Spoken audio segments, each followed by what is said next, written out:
my recording.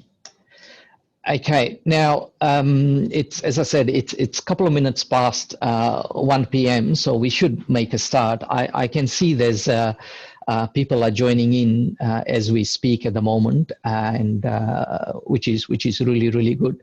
But given the time that we've advertised, it's probably important to sort of start off now, because then it'll give Carol and Richard enough time to cover the topic.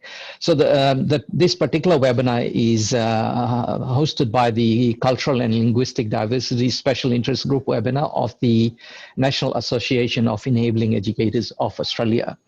And the topic for today is enabling pedagogies for cultural and linguistic diversity. If you're engaging in social media, we encourage you to use our NAEEA Twitter handle at 01NAEEA or the hashtag NAEEAWS.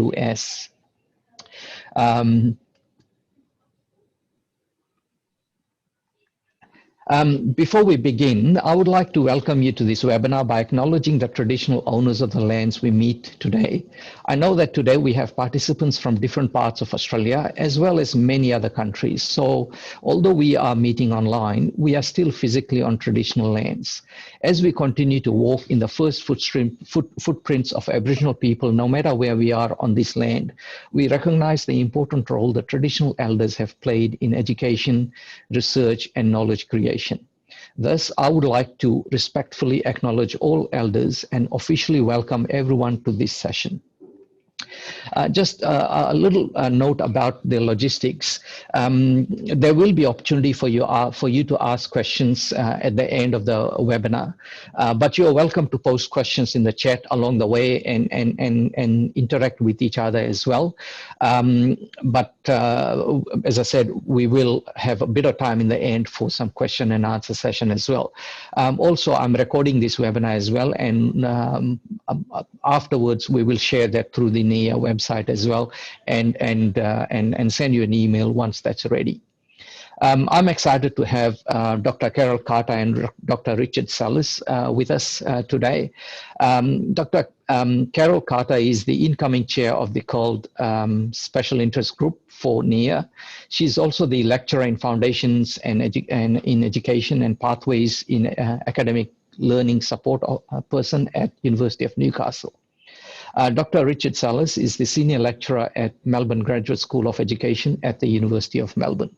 And my name is Pranita Anand. I'm the lecturer at, I'm a lecturer in learning design at QUT, but I'm also an executive member of the National Association of Enabling Educators.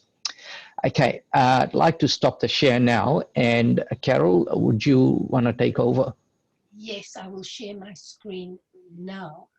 Can everybody, just those of you who've got your cameras on, just give me a sign that you can actually see the PowerPoint. Okay, yep, brilliant. All good. Brilliant, all good. So this is just us, as Pranit has already introduced us. And then we also pay our respects to the traditional owners and elders, past, present, and emerging of my land of adaptation. And I also honor a storytelling tradition of my land of birth, South Africa. It stems from a tradition where stories were only told at night. And when children asked why they could not listen to stories during the day, the reason given was that they would grow horns on their head. So from this, to be able to protect the storyteller and listeners from growing horns on their head, the magic chant, which is still used in parts of South Africa to introduce a storytelling session, was born. And it goes like that, and the English translation is on the right-hand side. Kwati ke kaloku ngansomi, kosi nsomi, ndaba zolwini, mpandu unga pumi kum, upume pansi komklaba, so grow under the ground instead. So now we're all safe and we can get on with our stories.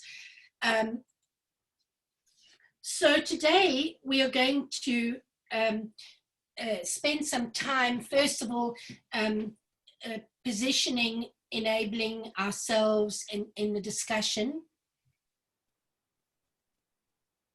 And then this will lead us to briefly discussing practical examples linked to communal construction of meaning, active embodied learning, language learning, and problem solving. Then, sorry, I threw Richard completely by not doing what I was supposed to do. So then we are also going to examine some theory related to cultural and linguistic diversity. And then we're going to be, Richard, I'm now completely muddled it. I'll just read it all. We're going to be sharing two cases related to our ongoing projects that we're working with. And then ultimately, we really would like to open up a conversation about the future of the CALD special interest group. And that particularly, although all ideas are welcome, particularly for local people. And so we're going to more or less stick to a script, although I've already messed it up a bit. So forgive us for just kind of reading the stuff off, but you know, we've got so much to say and we don't want to really sort of move off into different directions. So we've kind of scripted quite tightly for that 45 minutes. So feel free to ask questions at the end, but as Pranit said, don't worry too much about the questions until we get back, except in the chats. Okay, so as many of you who are involved with enabling programs know, these usually refer to work with pre-university students who require further development of academic skills and frequently confidence building, and are described in the slide through the quote by Bennett et al. My case study, which I will talk about later, fits very strictly into the definition of enabling. While Richard's case study is with internal university students, we believe it also fits into enabling because of a focus on academic development and confidence building.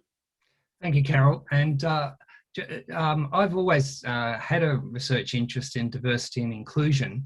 And in the past 4 to 5 years, as part of my work in the Melbourne Graduate School of Education, I've taught into a program which is open to our pre-service teachers from culturally and linguistically diverse backgrounds.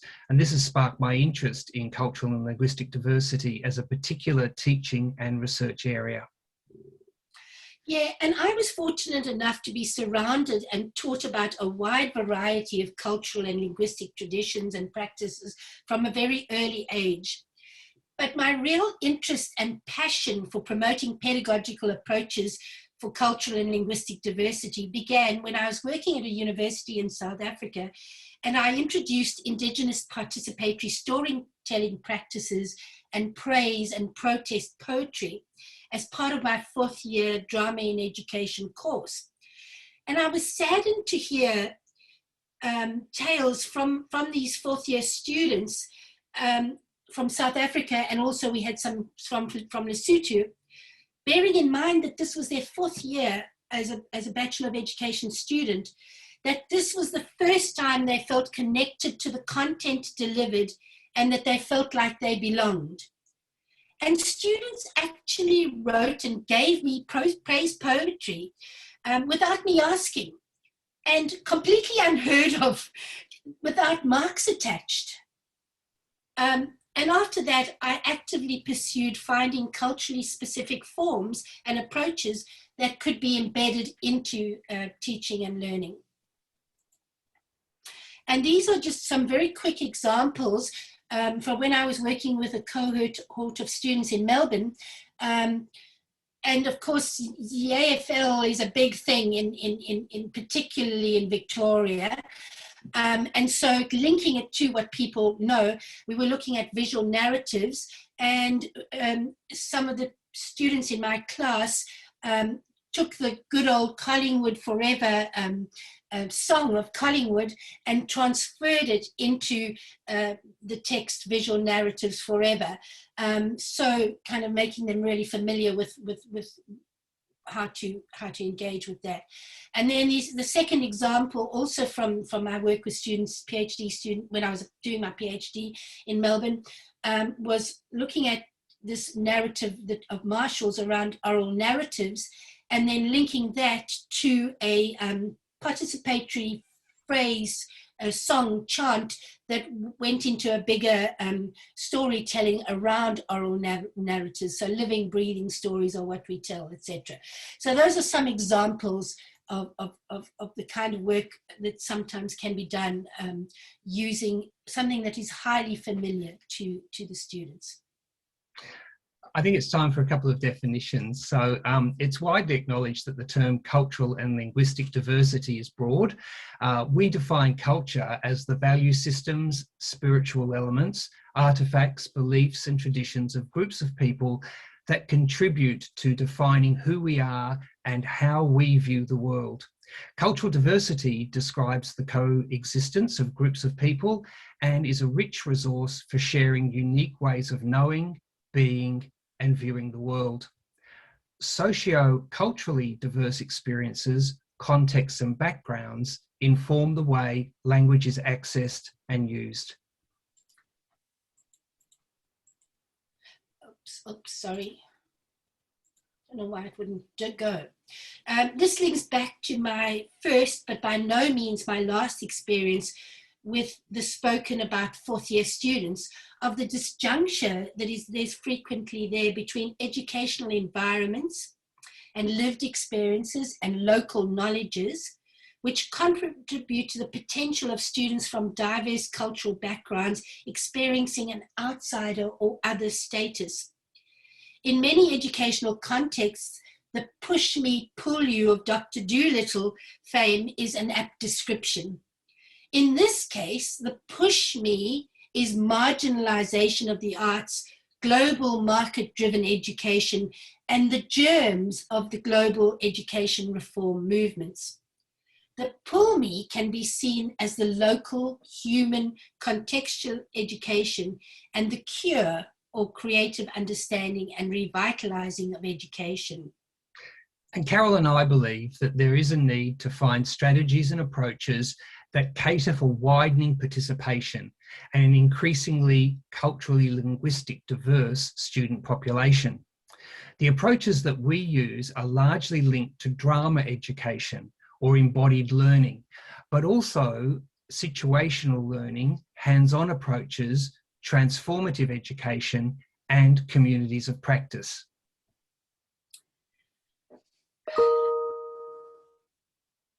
Finding approaches and strategies that feed into the notion of belonging, being valued and valuable is an important aspect of making a difference that drives and guides our work. I absolutely love this quote by Sachs, which I found some years ago. Difference does not diminish, it enlarges the sphere of human possibility. It is included here mainly because I cannot think about talking about diversity without including this significant sentiment in some way. I was a little concerned that speaking out in pedagogical spaces is identified as a significant source of anxiety with many students associated with equity.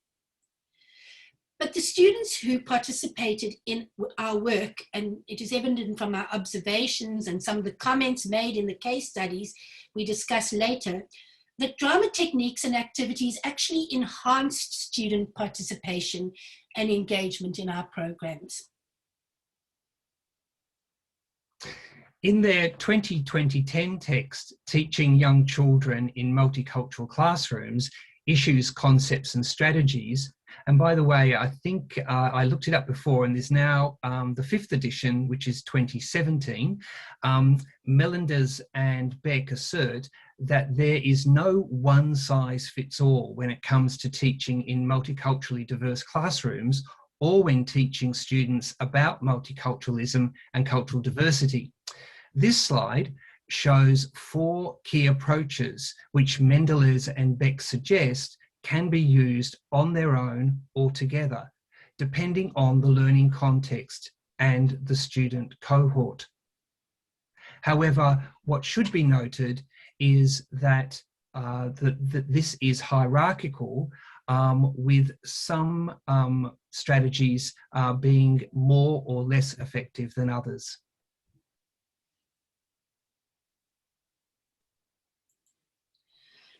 In providing pedagogical approaches, it is always useful to look at Hall's concept of the cultural iceberg and the aspects we see on the surface, such as food and festivals, and the need to move beyond the surface to deep aspects of culture. I've had endless conversations with pre-service teachers and teachers about their fears of approaching issues around culture and language, for fear of being tokenistic or cosmetic or just touching the surface, and therefore avoiding sometimes those issues. My take on this is that the surface aspects of culture often provide a useful starting point, as long as it doesn't remain at that level and that it moves beyond what is sometimes referred as the chomp and stomp aspect of culture. In 2015, Drama Australia, which is the National Drama Educators Association of Australia, released the second edition of its Equity and Diversity Guidelines. And this is available as a PDF on the Drama Australia website.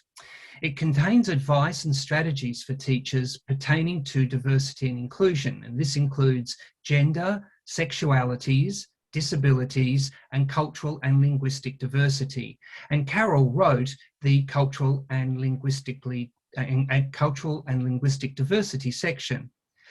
But significantly, Drama Australia has had feedback that teachers in other learning areas have found these guidelines to be useful, as well as those of drama teachers. In these next two slides, this is a set of action statements in regard to implementing a more proactive approach to cultural and linguistic teaching and learning at the classroom level.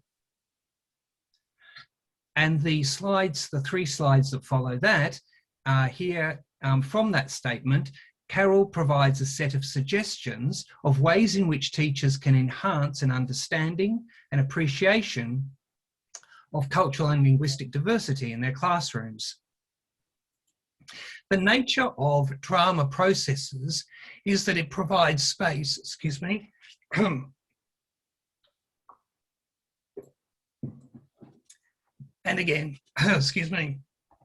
The nature of drama processes is that it provides space for the sharing in a community and culture and the co-construction of meaning, which Brunner emphasised as being a part of most learning.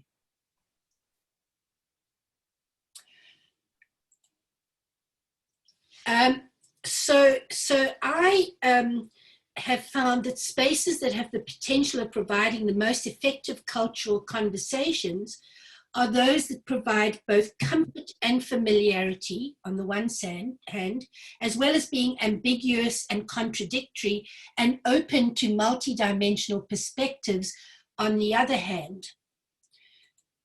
I was slightly distracted by the fact that I am reading from a previous version and I haven't got any notes for these two slides, but that won't put me off. I will just continue. So one of the most important things I think that drama can do, and that strategies that use drama approaches, is that whole idea of multimodal learning and the connection of the physical and the non-verbal with the verbal and other representations. And so things like words that are then put into action or given some kind of embodied meaning are important for teaching English as an additional language, or storytelling with the kind of continual refrain that gives students the opportunity to look at some of that language is also important. And then some of the examples that are particularly related to language learning, because we talk quite a lot in our case studies about cultural diversity in terms of what we do, but some of the examples of that I've used in the past has been setting students up as travel agents. And the idea is that they are going to meet visitors or tourists from England. So that the tourists they have to speak to in English, but they also spend time in using their own languages and English to prepare for this visit of the tourist. And then it gives them that space in which to actually absolutely have to speak in English because, you know, the tourists are not going to understand them and they speak in any of the additional languages. And there is that, you know, going between from the as-if and the as-is world so that they can move out of the drama if they need to kind of think about what it is they want to say.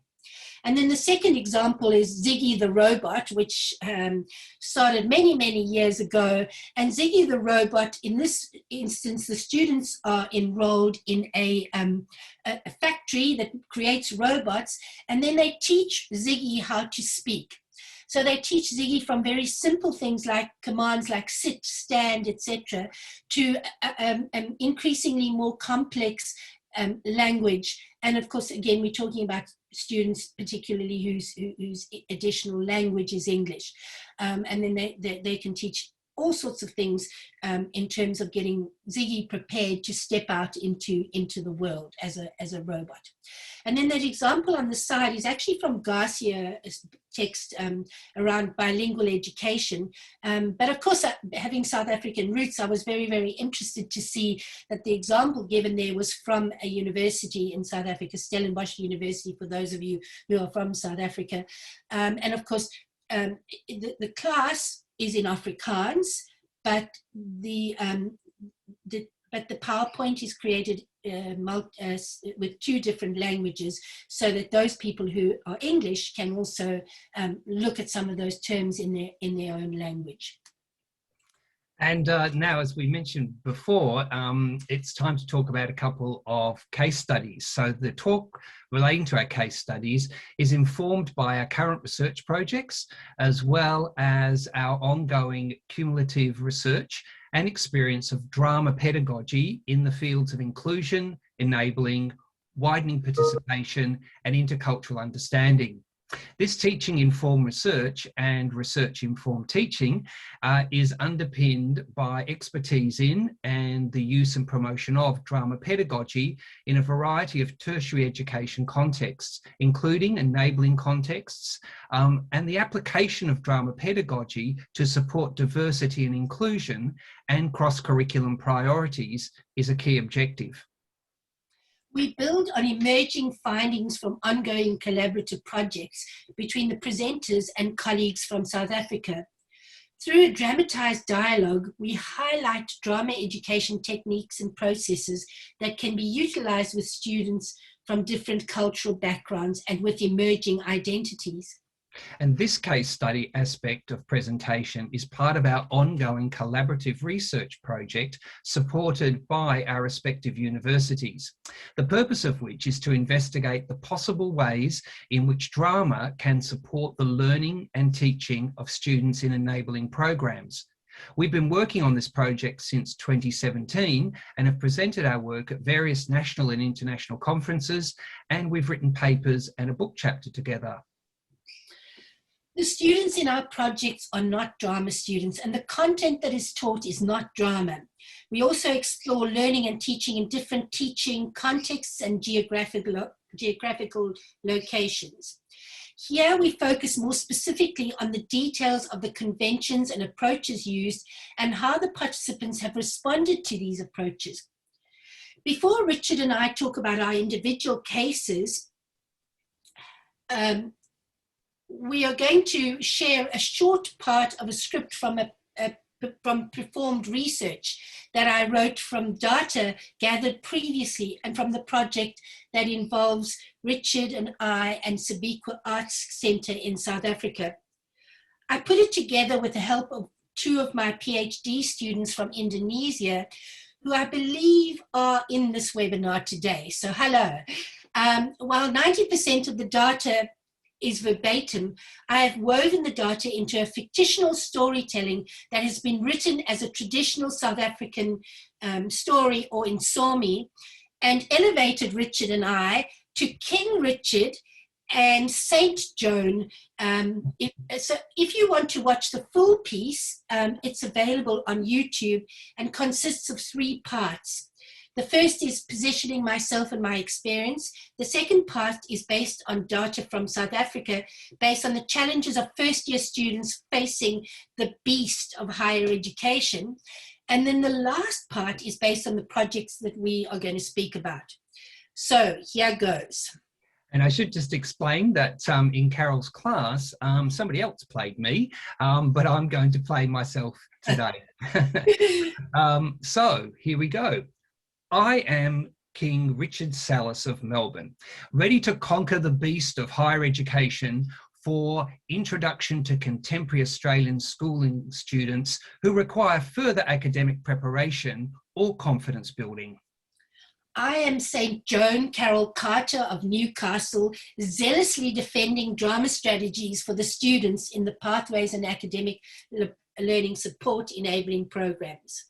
I am the Arrow, Sabikwa Art Centre of South Africa, trying to save drama education by working with students who undergo a 110-hour facilitation program, enabling them to teach drama. We come together for a moment to use our practice and praxis to reflect on ways in which drama to support learning and teaching can conquer the higher education beast. Our collective experience and expertise helps us to successfully integrate drama education techniques and practices to contribute towards conquering this beast. Help us in higher education to use creativity, drama and imagination. Didn't really work very well because of the... But you get it. I sharpen my arrows with the responses of students towards their experiences that were strongly connected to both enabling and drama pedagogies. Then I practice shooting my arrows, a safe, non-threatening environment, confidence building, engaging students to learn, valuing and using students' own knowledge and understandings. I hear the voices of students ready to face the beast. Drama creates an opportunity for everyone to explore play and create in a safe place. And it helps people to make them to be confident and have confidence in themselves. Help us in higher education to use creativity, drama, and imagination. I line up my powerful armies and put on my suit of armor of drama as a transformative process through crossing boundaries and taking risks. I hear the voices of student soldiers ready to face the beast. Drama gives learners a platform to come out of their comfort zone and express themselves. We learn a lot, even about ourselves, more especially given an opportunity to improvise, express, and learn about ourselves. Drama can change learners and student and teachers' lives. Drama gets you across certain boundaries that you would otherwise perhaps not cross. It opens you up into new territory. I'm very much a person who learns by doing, so being able to actively participate is helpful. I remold and reshape my drama swords to recognize that, as Burke says, speaking out in pedagogical spaces is identified as a significant source of anxiety for many students associated with equity. My sword strokes sing out. Drama techniques and activities enhance student participation and engagement in our program and help to overcome anxieties of expression. Presentation of real life scenarios enables the students to test and try out how they may respond in future real life encounters. Student voices speak to me. Well, with the dramatic aspects, it's more involving and inviting, and it gets you. You feel less judged. If you have a teacher who's out there and fun, it makes the whole learning experience more inviting. The lectures where we had drama aspects were definitely the ones where people opened up more and were more engaging, encouraged participatory spirits. Different drama strategies helped us to learn. Help us in higher education to use creativity, drama, and imagination. What are we waiting for? Let's slay the beast. Wait, there's too much violence in this world. We need peace. Yes, we need to make peace and be friends with the beast. Collaboration and drama as a collaborative pedagogy, where we learn together and teach each other in a dramatic encounter that is flexible, dialogical, and not fixed, is an essential ingredient for learning and teaching in a drama space. As drama academic and educator Jonathan Neelan says, drama cannot, of course, teach in any kind of way, nor can it of itself be powerful. It is what we do through our human agency with drama that determines the specific pedagogy and the specific power. So let us use our human agency to find our way in this land called enabling education. We will continue to research our and other teaching and learning environments to support inclusivity in tertiary contexts and to add to and extend the possibilities and role that drama has to play in enabling education. The enabling or foundation course that I'll speak about today is an Australian first program run at the Melbourne Graduate School of Education at the University of Melbourne.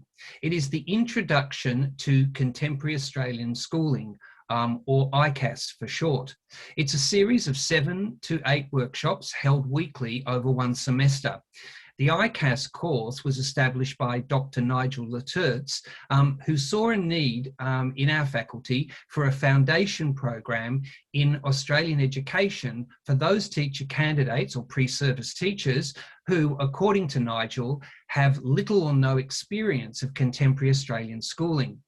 It's hoped that the program will reduce, according to Nigel, the amount of culture shock such teacher candidates might experience during their first professional practice placements.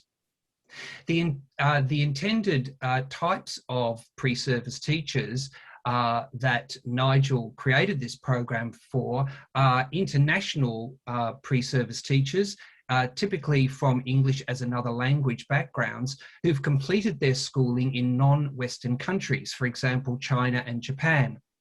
Recently arrived permanent residents, typically from EAL backgrounds, who've completed their schooling in non-Western countries, for example, China and India.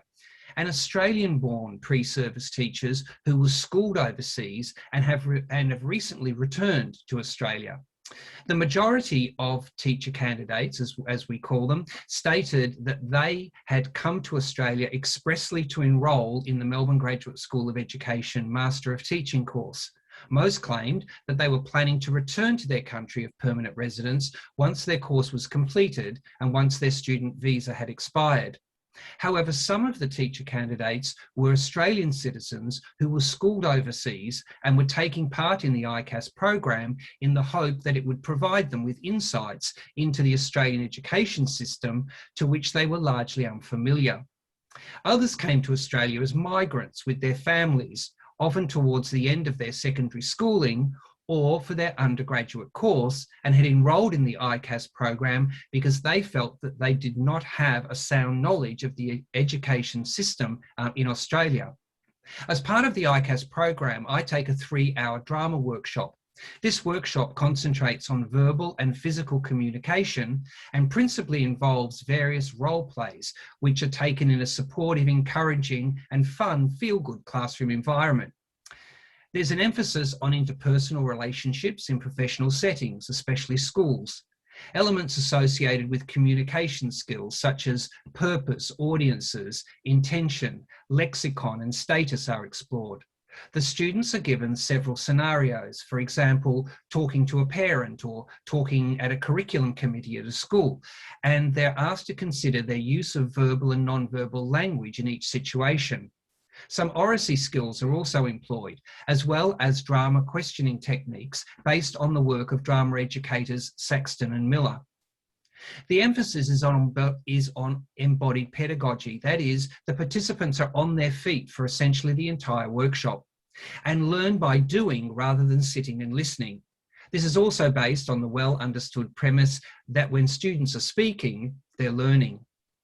The activities in the drama workshop are scaffolded, leading to a culminating activity where in pairs they take a short activity in one of their learning areas, as if to a class.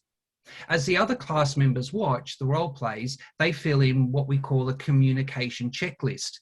It contains such aspects as eye contact, gestures, pace of delivery, appropriateness of language used to discuss content, subject-specific terminology, the use of pronunciation and enunciation, tone of voice, use of space, and level of engagement. This is then used to reflect on each presentation at the end of the session. I conclude the class with a performed research performance. Having run a drama workshop as part of the ICAS program over several years, I've reflected on its strengths and have refined its content over time. The generally positive response from the participants can be attributed to the combination of ensemble building activities, role-playing, and engagement with process drama conventions, and such as, and I know Carol will talk about these a little later as well, teacher in role, mantle of the expert, writing in role, conscience alley, and spectrum of difference. One aspect that remains a strength of the workshop is providing opportunities for the students to engage in dialogue in and out of role, with the focus on experience as a teacher candidate or pre-service teacher.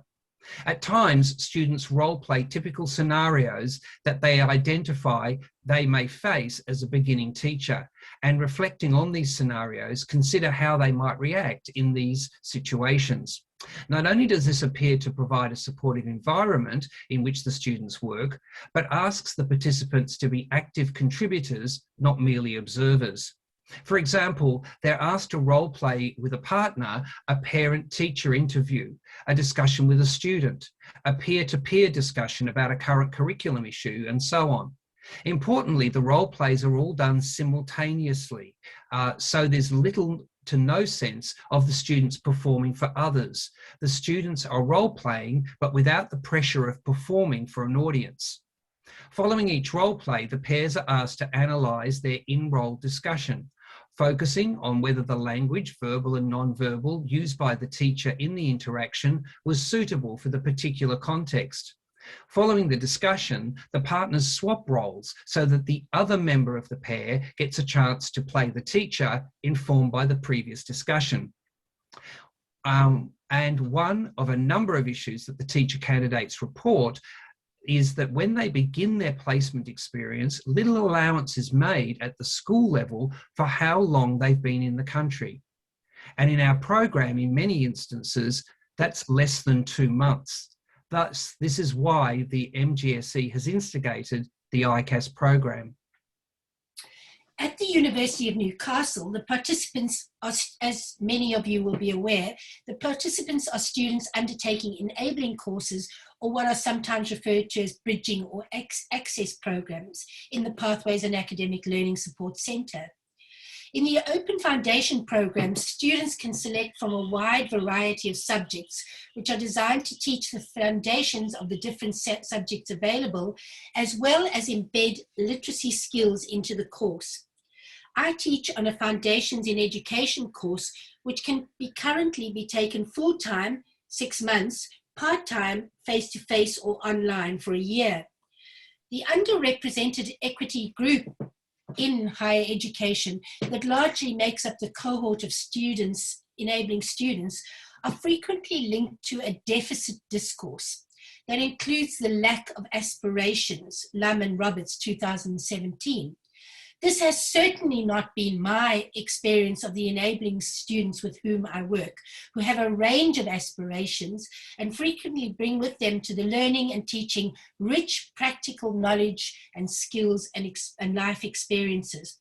What they do need is confidence building, understanding of the cultural, social, economic, and symbolic capital in higher education contexts, and knowledge of the rules of the higher education game, Bourdieu.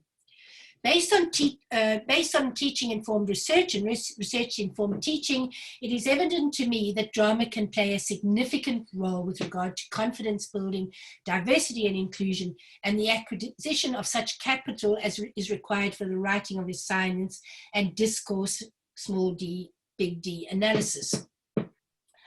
On the surface, the enabling students in my course may appear to be a fairly homogeneous group, as they are all either Australian citizens or have permanent residency status. However, they are a diverse group of students and include recent permanent residents or citizens and some students who identify as Aboriginal and Torres Strait Islanders. Differences in ages, background, and experience also account for differences in religion / spirituality, traditions, values, and beliefs. While part of the course is delivered in a traditional university style, as I believe very strongly in the philosophies of such theorists as Dewey and Bruner, and of course our drama theorists and philosophers, much time is spent in active participation and dialogical conversations using drama and other participatory methods. The participation does take time to develop, as our students have frequently had negative experience of schooling and are reluctant to voice their opinions. This is one of the key contributions of drama, which, as stated by one of my students in an interview, involves and invites. Well, with the more dramatic aspects, it's more involving, more inviting, and it gets you.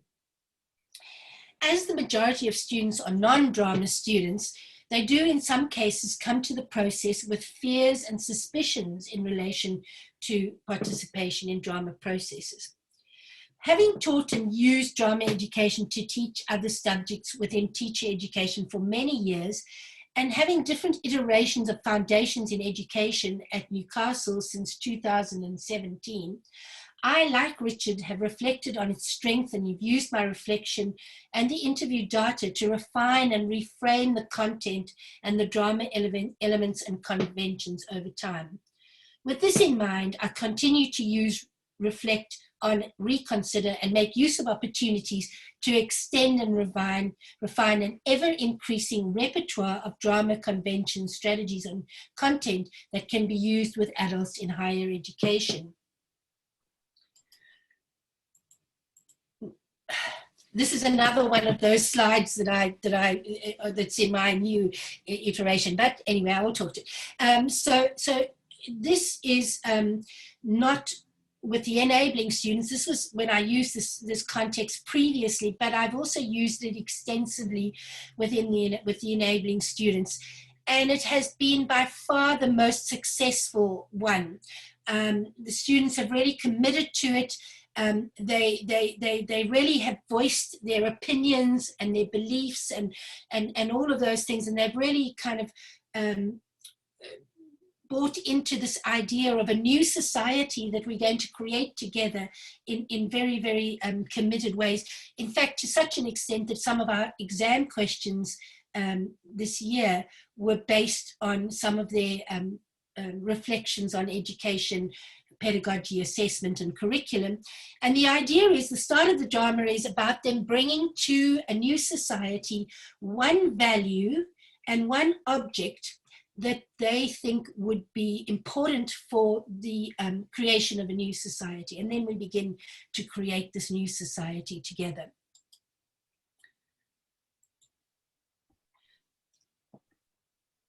So drama strategies that I've used, other drama strategies that I've used with the Foundation in Education course, are creating still images to represent teacher-centered and student-centered approaches, and student-centered approaches to education, and making use of such strategies as other groups providing voice-overs for each other's images, and sometimes moving into domains of what's called image and forum theatre.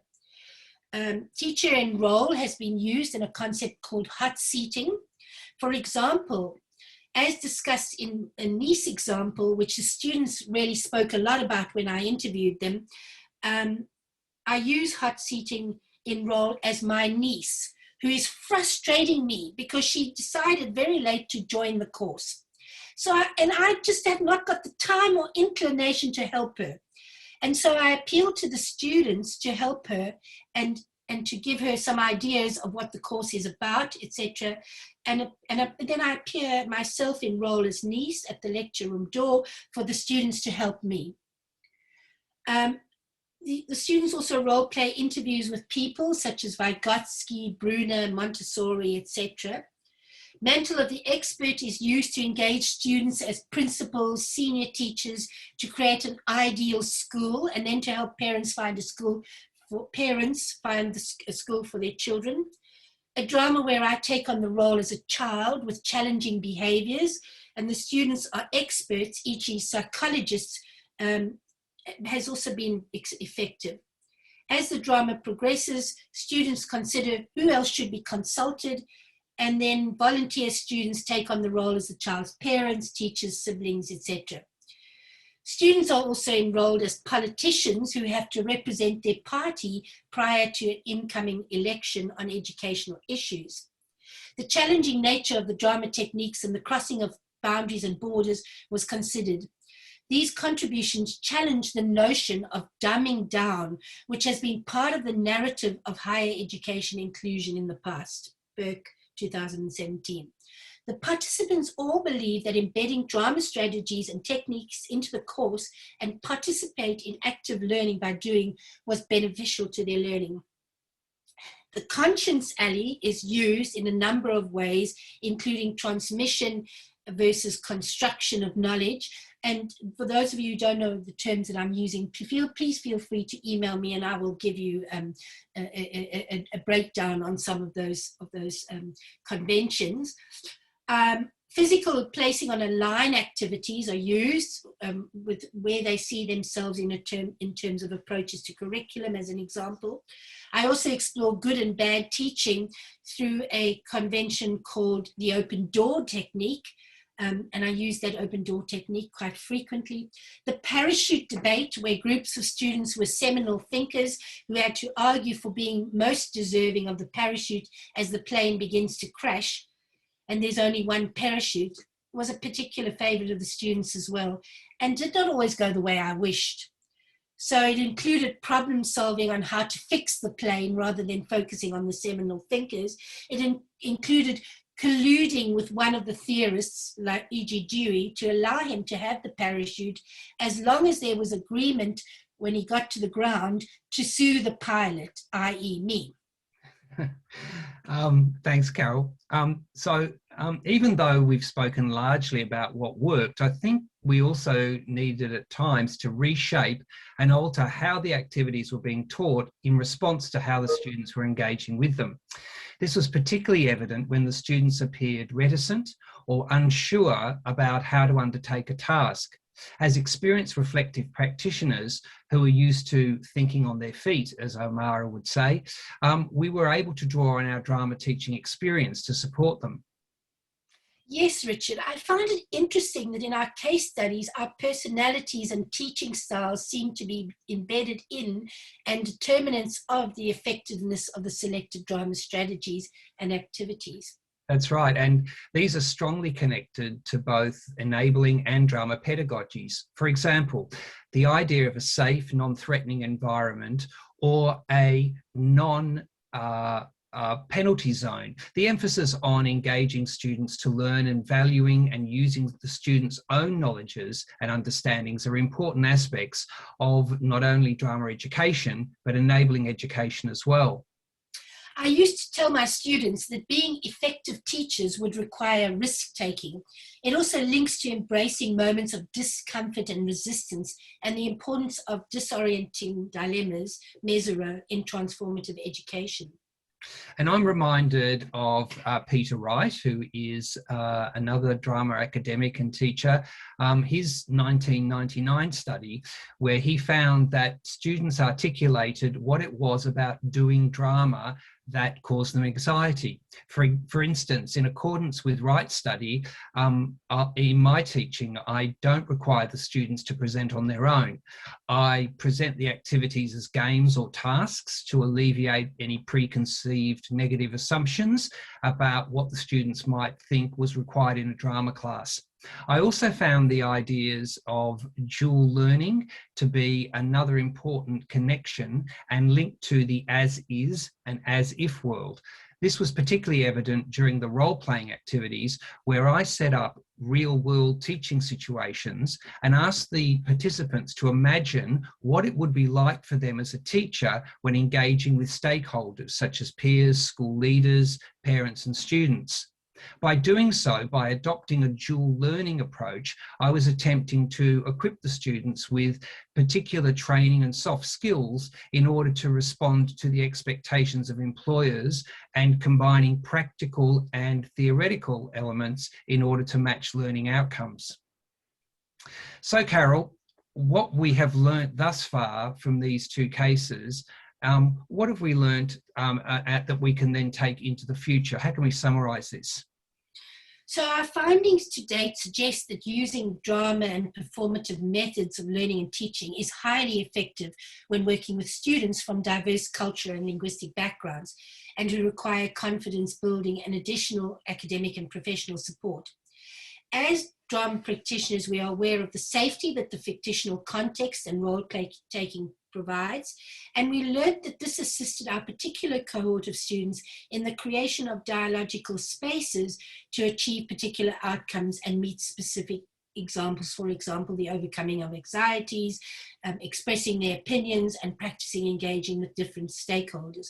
We also learned that using drama as a method of teaching and learning in these particular contexts did not require the role distance that other issue-based iterations of drama may require.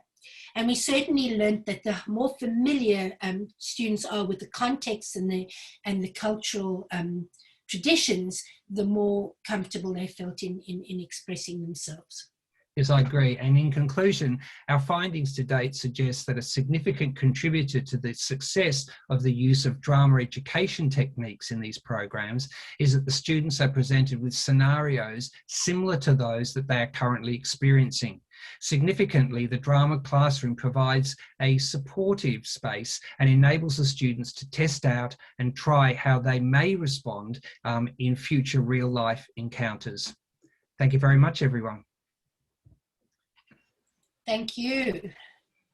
Well, thank you very much for that, Carol and Richard. That was actually quite refreshing, actually, to hear your stories around drama and the way you engage your students through alternate pedagogies and to a certain extent based on my own background, but also my interest in teaching students from various different cultural and linguistic backgrounds as well. I can see a lot of relevance in what you were talking about. So thank you for that. I'm not sure if you had a chance to look at the chat. There's a number of questions that were popping up. If I start sharing my screen, maybe I can see it because I can't actually see it. That's okay. I might ask Anna to vocalize her question if she's still around. Is Anna still around? Yes. There we go. Did you want to ask your question? Might as well do that rather than me repeating what you've typed in. I work in the Faculty of Education at Monash University, and we deal with, I don't like the word, okay, we work with students from various backgrounds, and the land-type literacy component was one of the major factors that made us change some of the things we were doing, because we realized that part of the test requirement was knowledge of the Australian educational context that many international students didn't have, especially last year when they never even arrived in Australia, but still had to sit the test. I was wondering whether you've heard about whether the impact your programs had on students' land-type performance, or whether there's anyone working in your area who works with land-type literacy, context and vocabulary support. Yeah, I reckon Richard probably can respond to this. I could, because I've been in teacher education before, but at the moment I'm not. Thank goodness I don't have to worry about land type. Thanks, Anna. Yes, look, I think you've identified a problem that we've also identified at Melbourne as well, and we actually. As part of the ICAS program now, interestingly, we are targeting specifically that area of knowledge of the Australian education system. And we're even finding too, so at Melbourne we make a distinction between our Master of Teaching students, which effectively are pre-service teachers, and our Master of Education students who are already teachers but are coming in to do an additional degree. But we also find that even students that enrol in our Master of Education course, so they're already trained teachers, but they may be trained teachers in their own country, that they too have a very limited understanding of the Australian education system. So that program that I was talking about, now it extends from our pre-service teachers who come in for early childhood, primary, secondary, and also now our Master of Education students. But yes, the effectively, I think like most initial teacher education courses, we're now very cognizant that all of our students, including our international students, have to complete the LANTITE. And at Melbourne, for example, we now have a situation where we won't let them go into their second year until they've actually completed the LANTITE. And so we're having to be proactive and create programs to supplement the knowledge that they have, and also to ensure that they have the literacy and numeracy skills that are necessary for the test as well. So that is certainly one sub cohort within our cohort that we're paying particular attention to. But you absolutely raise a very relevant question, and it's one that we're certainly that we're finding challenging as well. Thank you. Excellent. Thanks for that. There was a question by Kate about the relevance of drama pedagogies within an online environment. And if Kate, are you still around? Did you want to ask the question?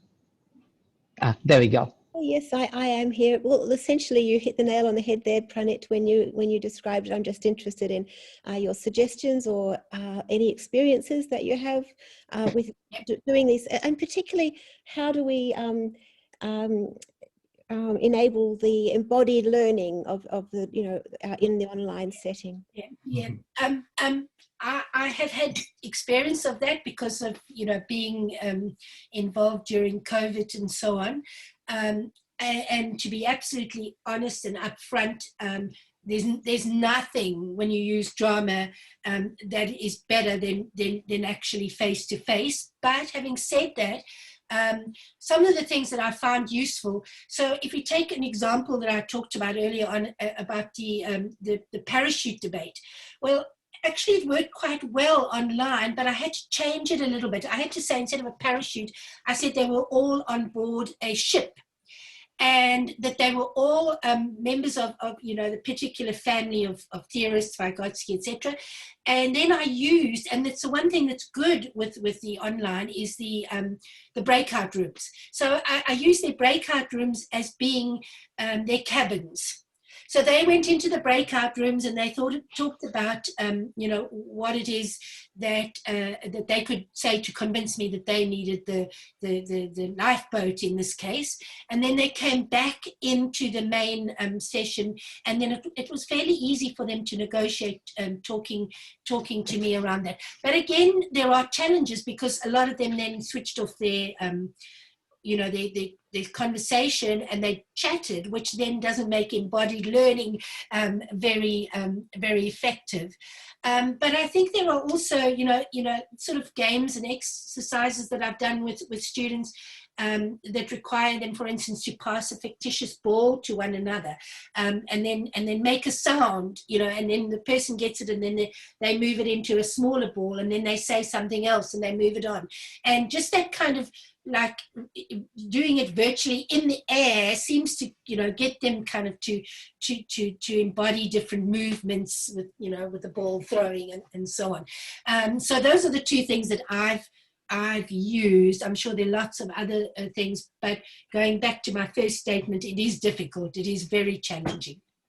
I think one thing I'd add too, Carol, is that particularly with culturally and linguistically diverse students, what I found does work, as opposed to what I started with. And again, I've been, like a lot of educators, I've been on a very steep learning curve these past 12 months, is as opposed to, for example, if I posed a question to the group, rather than just simply saying, has anyone got an answer for that, I would actually say, Carol, what do you think about that? So I would actually name the student, and I actually have found that actually encourages more participation rather than just putting the question out there and saying, has anyone got an answer for it? So I have found that to be quite a useful technique.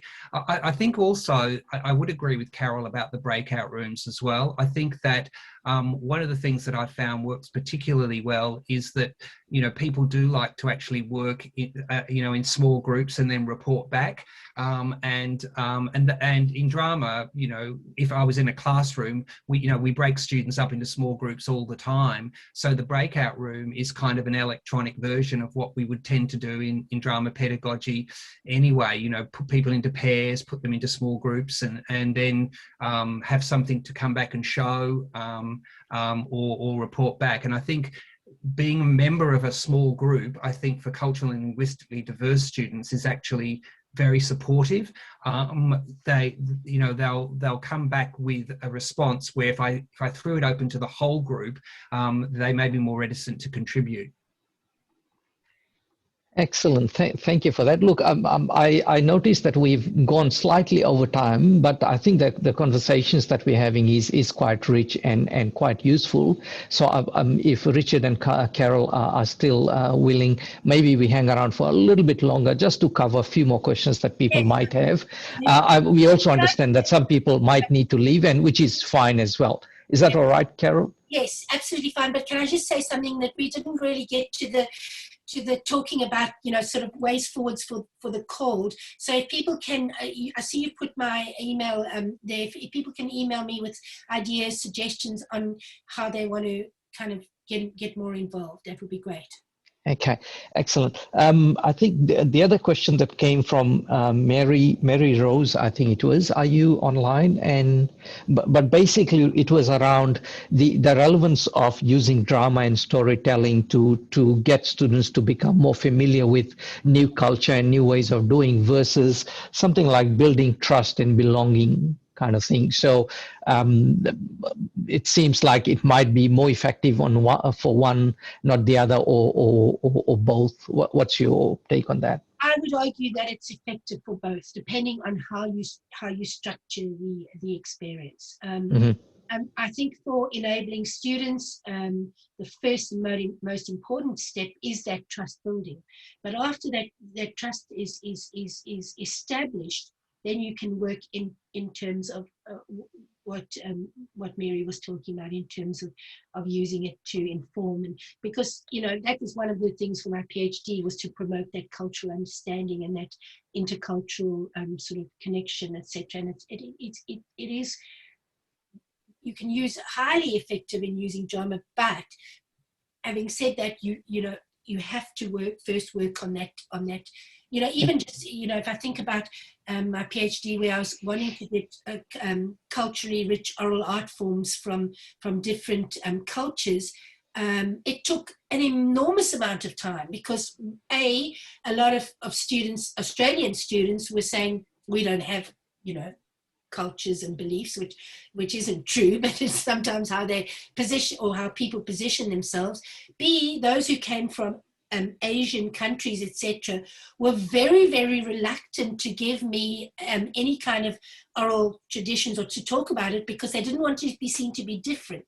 Mm-hmm. And three, those who identify as Aboriginal and Torres Strait Islander students, there were a lot of those kinds of taboos and, you know, sacred and secret things that prevented them from you know, participating fully. And it was only when we did some work around confidence building and trust and people began to trust. And I shared, you know, art forms from my South African background that others began to work in that way in a very informed and effective way. And if I can just add a very concrete example too from my own teaching. So in this ICAS program that I was talking about, you know, we also ask the students, you know, what are some issues about your forthcoming teaching placement round that you are concerned about, and classroom management is always one that comes up. And so what we do is that we role play some typical scenarios, which I give the students, that may happen in terms of classroom management, and they try out some strategies for dealing with those situations. And one of the things that I think, and this is kind of one of the strengths of role plays, is that they can do that in the safety of the classroom. of our classroom, so that they can try things out, see how that might or might not work, before they go out into the real life situation. And so the ability to try things out and to sort of put yourself in that situation, but with the safety that it's not actually the situation, I think the students find that very, very beneficial. Yeah, excellent. I actually had a question that I wrote down, and I thought I might as well put it out there before it gets lost in the other conversation. And my observation was quite a lot of your discussions revolved around teacher education, enabling pedagogies or enabling students and things like that. My interest is, generally speaking, based on my background, computer science, for example, and I'd like to hear your ideas about how some of these drama and storytelling can be used in more scientific STEM-related disciplines. Yep. You know, because of the nature of where I'm teaching at the moment, my focus is on specifically on you know, education and educational theories and so on.